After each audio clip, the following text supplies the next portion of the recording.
Assalamualaikum warahmatullahi wabarakatuh. Apa kabar anak-anak Ustaz yang dirahmati Allah Subhanahu wa taala? Bersyukur kehadirat Allah, hari ini kita kembali diperjumpakan oleh Allah dalam pembelajaran daring melalui video pembelajaran yang akan kita saksikan. Bersyukur kehadirat Allah Subhanahu wa taala dengan memujinya, disertai dengan salawat dan salam senantiasa tercurahkan teruntuk baginda Rasulullah Muhammad sallallahu alaihi wasallam. Allahumma shalli ala Muhammad wa ala ali Muhammad. Anak-anak Ustaz yang dirahmati Allah Subhanahu wa taala, alhamdulillah hari ini kita memasuki kepada buku tema 6. Buku tema 6 dengan tema energi dan perubahannya. Sebelum kita melanjutkan pada pembelajaran berikutnya, inilah tujuan pembelajaran pada subtema 1 ya. Pada subtema 1 yang judulnya sumber energi.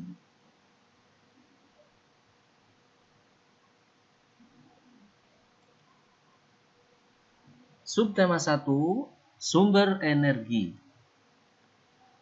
Lihat dan amatilah bumi yang kita amati.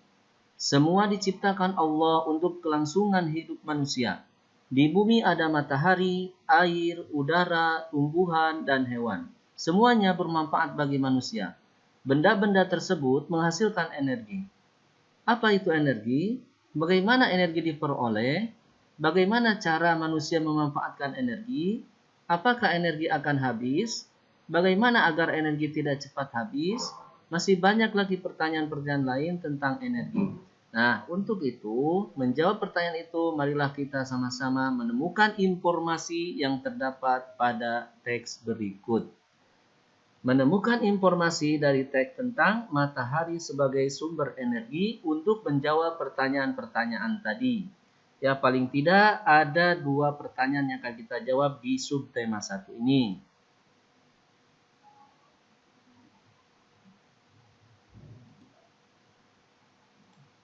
Matahari sumber energi terbesar. Semua benda yang menghasilkan energi disebut sumber energi. Allah menciptakan bermacam-macam sumber energi. Air dan udara adalah sumber energi. Tumbuhan dan hewan adalah sumber makanan. Makanan menghasilkan energi bagi tubuh. Jadi, tumbuhan dan hewan juga sumber energi.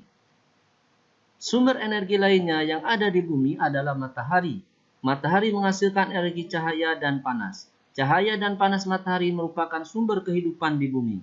Matahari adalah sumber energi terbesar di bumi ini.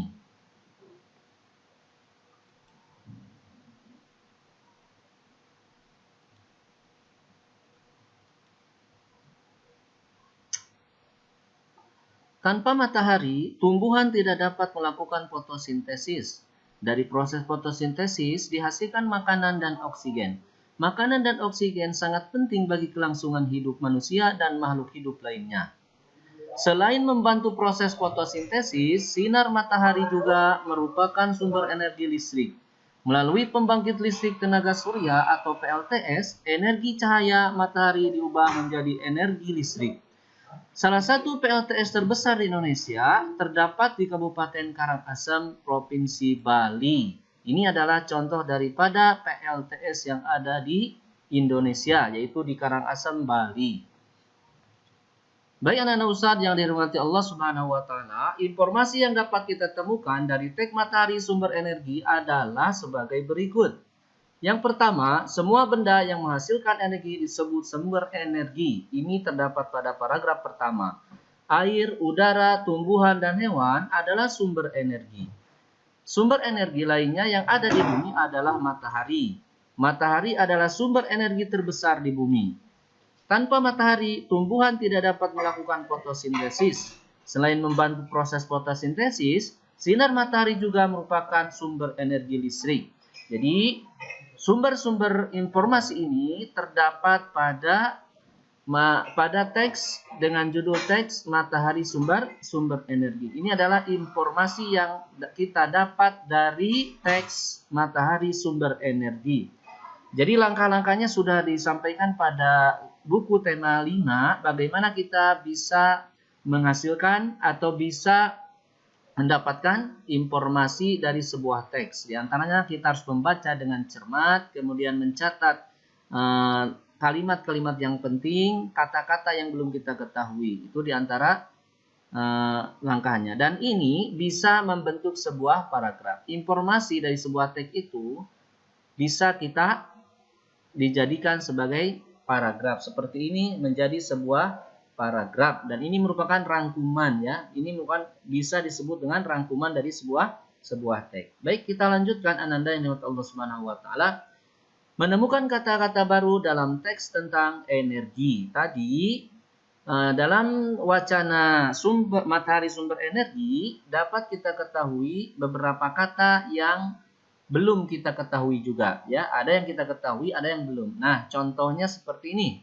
Energi itu apa? Nah, energi menurut Kamus Bahasa Indonesia ya, Kamus Besar Bahasa Indonesia adalah kemampuan untuk melakukan kerja, itu disebut energi, atau daya kekuatan yang digunakan untuk melakukan suatu kegiatan. Itu dimaksud daripada energi. Kemudian fotosintesis. Apa itu fotosintesis? Fotosintesis adalah proses pembuatan makanan oleh tumbuhan hijau dengan bantuan matahari. Ini contoh menemukan kata-kata baru dalam teks sumber energi yang tadi kita baca. Ya. Ini adalah untuk memudahkan kita bagaimana kita bisa memahami suatu teks bacaan. Lalu menceritakan kembali informasi yang dapat berdasarkan teks lisan tentang sumber energi. Ini bisa secara lisan atau secara tulisan. Langkah-langkahnya apa saja, Nanda? Nah, langkah-langkahnya satu, mendengarkan. Kalau kita mendengarkan, kalau membaca tentunya kita membaca secara teliti keseluruhan isi teks. Kedua, mencatat tokoh kalau ada peristiwa yang terjadi atau jalan cerita pada setiap paragraf. Tiga, mencatat kata-kata penting lainnya yang berkaitan dengan tema. Dan empat, mencari makna dari kata-kata yang baru kamu ketahui. Contoh sudah Ustadz contohkan tadi.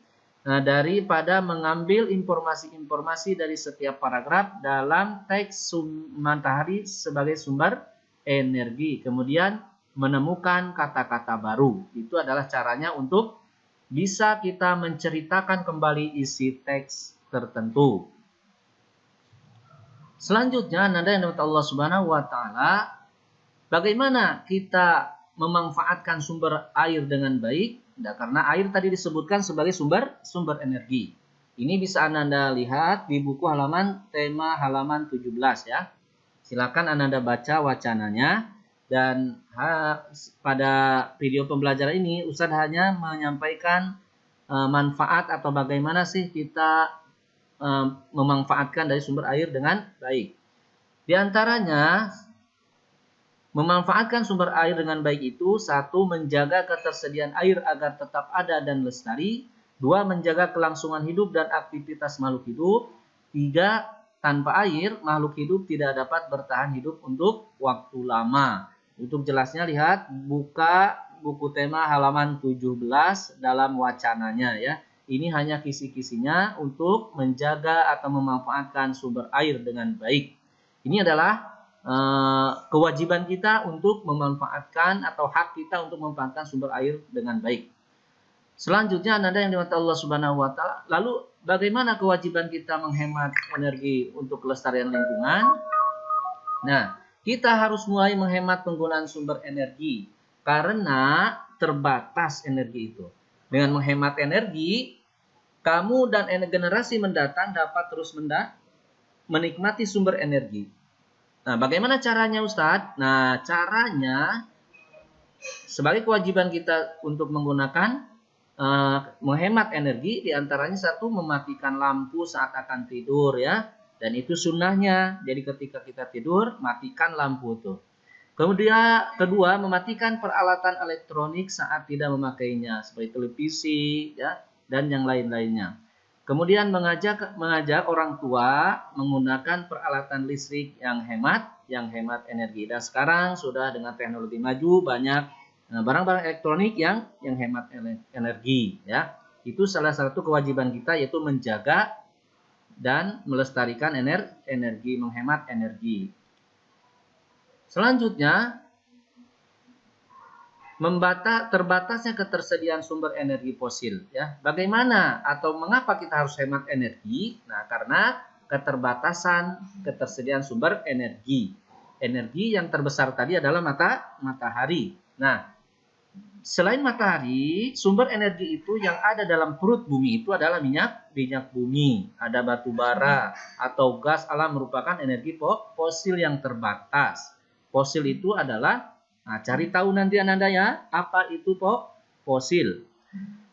Nah, memerlukan waktu yang sangat lama bagi sumber energi ini untuk dapat dibentuk kembali, ratusan juta tahun. Ya, minyak bumi yang kita rasakan hari ini, minyak bumi yang kita pakai setiap hari di kegiatan, di aktivitas kita sehari-hari itu adalah fosil yang tertimbun di dalam bumi, perut bumi yang waktunya sangat lama, ratusan juta tahun, bahkan ribuan tahun yang lalu ya.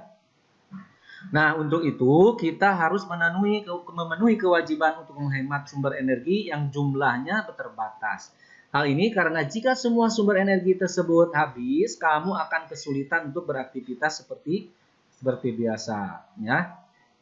Ini buku di halaman 39 sampai 41, bagaimana ada percakapan di sana tentang BBM ya. BBM itu termasuk pada minyak bumi atau berasal dari fosil. Cari tahu itu apa maknanya fosil.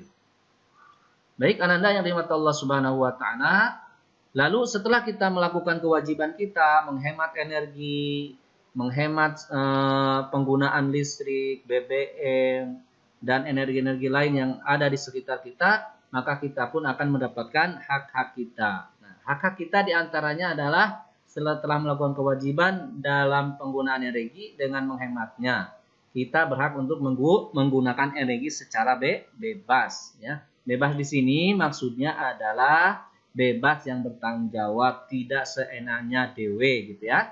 Tidak seenaknya, tapi ada batasan-batasannya. Ini ke hak-hak kita yang dapat kita lakukan atau kita nikmati setelah menghemat energi.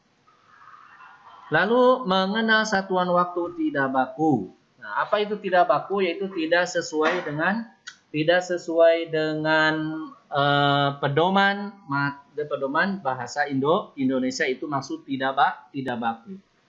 Nah, untuk menyatakan lama suatu kejadian, kita dapat menggunakan satuan waktu tidak baku. Nah, contohnya satuan waktu tidak baku itu adalah lama dan sebentar. Apa itu lama? Lama artinya memerlukan waktu yang lebih banyak, sedangkan sebentar artinya memerlukan waktu yang lebih sedikit. Dan kata-kata tidak baku, lama, sebentar contohnya ini adalah biasanya diucapkan atau dikatakan pada percakapan sehari-hari ya. Lama, berapa lama, sebentar ya. Nah, itu adalah contoh dari satuan waktu tidak baku. Lalu selanjutnya mengenal satuan waktu tahun, bulan, minggu, dan hari, yang ini merupakan baku ya. Baku berarti sesuai dengan kaidah standar bahasa Indonesia dan menurut Kamus Besar Bahasa Indonesia. Apa itu? Nah, mengenal satuan waktu tahun, 1 tahun itu terdiri atas 12 bulan. 1 tahun juga terdiri atas 365 atau 366 hari. Jumlah hari 366 terjadi pada tahun kabisat. Apa itu tahun kabisat?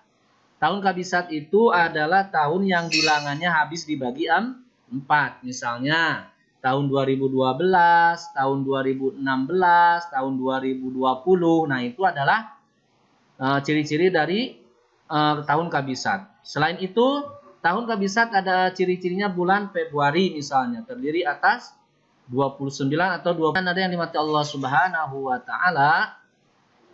1 bulan terdiri dari 4 minggu atau 4 pekan ya. Ini mengenal satuan tahun, bulan, minggu, dan hari. Jadi maaf tadi ya. Baik, selanjutnya hubungan antara satuan waktu tahun, bulan, minggu, dan hari. Apa hubungannya sih antara tahun, bulan, minggu, dan hari ini? Nah, di antaranya di sini sebutkan 1 tahun itu sama dengan 12 bulan. Nah, jika ada yang mengatakan 12 bulan itu berapa tahun?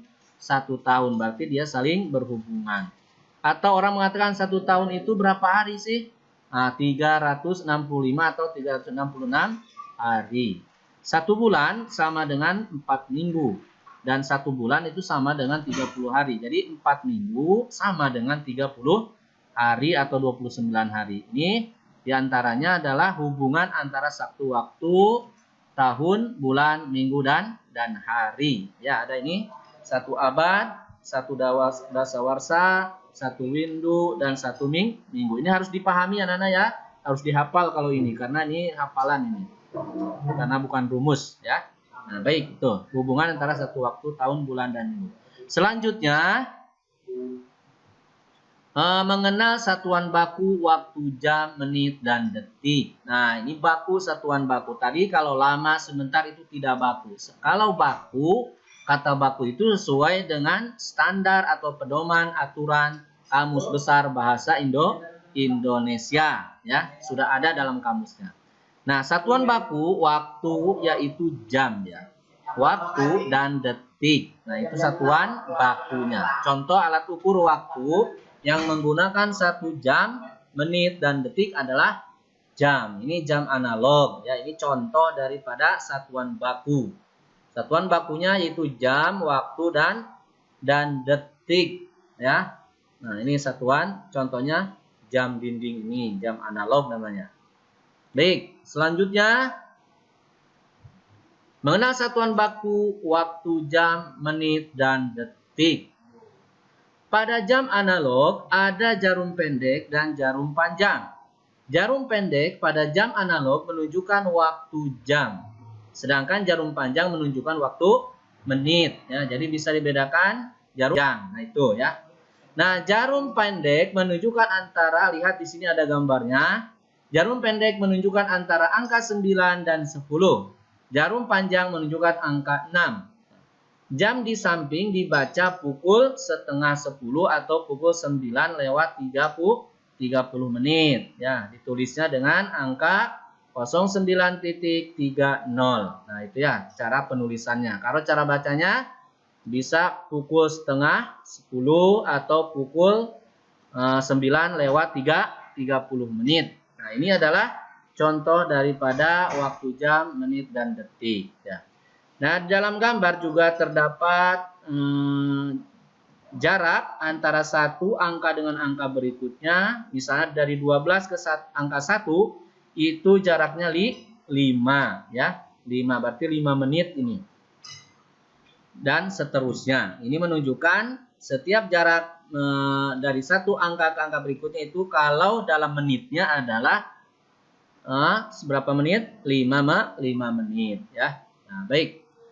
Lalu hubungan antara satuan waktu, jam, menit, dan detik. Nah, 1 jam sama dengan 60 menit, sedangkan 1 menit sama dengan 60 detik. 1 jam sama dengan 3.600 detik. Nah, ini adalah hubungannya. Jadi kalau ada 60 detik berarti 1 menit ya.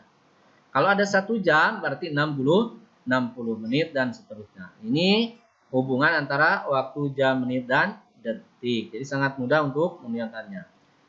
Baik, selanjutnya Nanda masih matematika terakhir, menentukan lama waktu suatu kegiatan dalam satuan jam. Kita bisa menentukan lama waktu suatu kejadian atau kegiatan dapat dengan cara menentukan selisih waktu antara waktu kegiatan berakhir dengan waktu kegiatan dimulai. Contohnya ini ya. Misalnya pukul 7 kegiatan itu dimulai, selesainya pukul 10.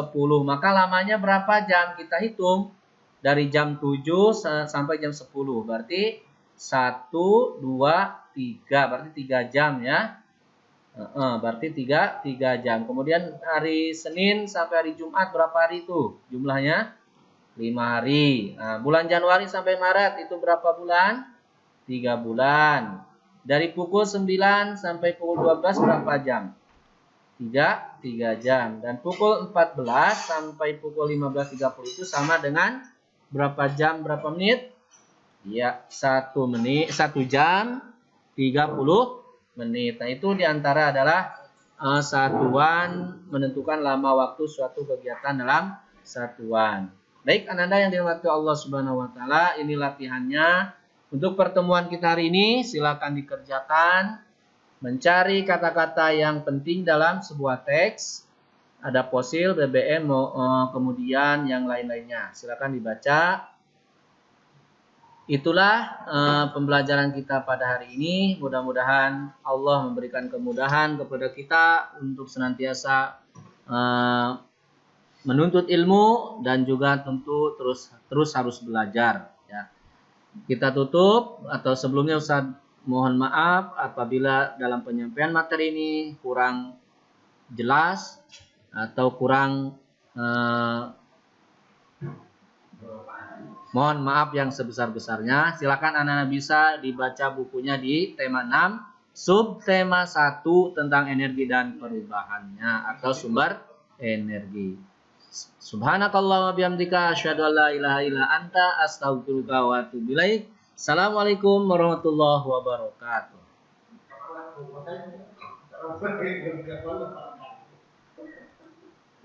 Kurang berkenan, kurang